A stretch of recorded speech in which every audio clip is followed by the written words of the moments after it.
Ndibulise utata, ndibulise umama, ndibulise ibandla lonke elingcwele likaYesu Kristu waseNazaretha. Amen. Lo ume phambi kwenu nguzizipho, Charis, Soni. Ndisindisiwe, ndiyathandwa kakhulu nguYesu, nam ndiyamthanda kakhulu Yesu. Before I get straight to the business, unento that is always in my heart when I'm about to stand before the people of God. I have this understanding that when you stand before the people of God, you need to search the heart of God first, because everything that will help a person is in the heart of God, because we are here to be transformed back to the likeness. So as I'm standing here, I will only tell you what the Lord has said unto me. I believe in my heart that sonke apha we have been created to succeed, but many of us, we get to a point where we do not believe in ourselves.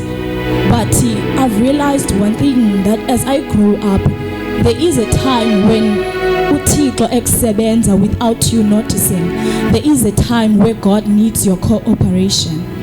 I remember when I was growing up, when I was young, I was so in love with speaking English. I never understood that I would be standing here. I never know. But I was so in love to a point that I said to myself, I'm going to teach myself. To a point that I would listen to radio 2000, I would read everything that has anything to do with English. And when I look at my story, it was impossible for me to attend the schools I attended.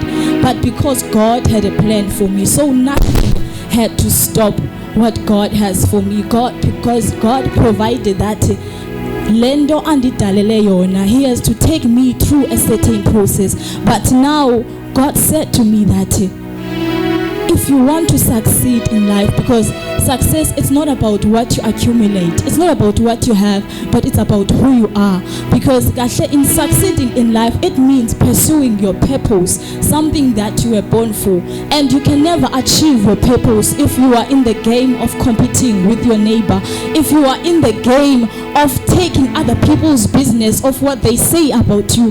What people say about you, it's none of your business. You know yourself. You know your purpose. You know your line. You know your pace. You know your space.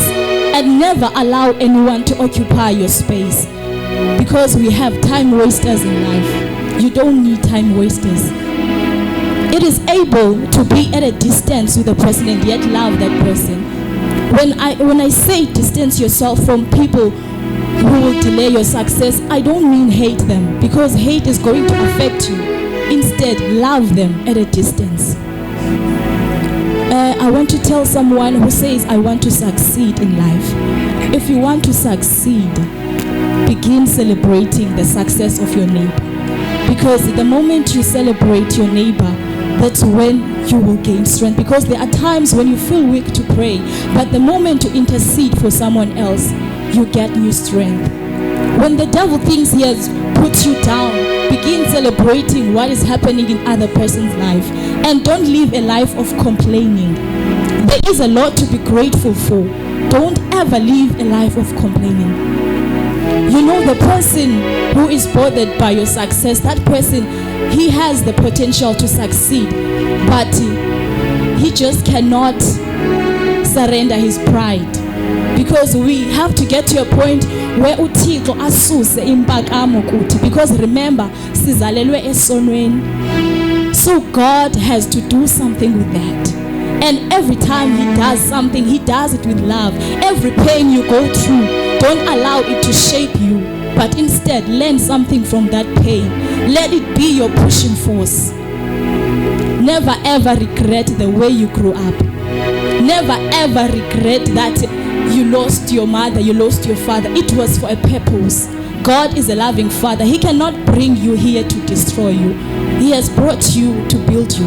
You know, God created us as leaders, but it is your humility that will make you a leader, because you have to allow someone to lead you in order for you to rise and be a leader that you were created to be. God creates leaders, but God sends someone to raise you as a leader, and it will need your humility.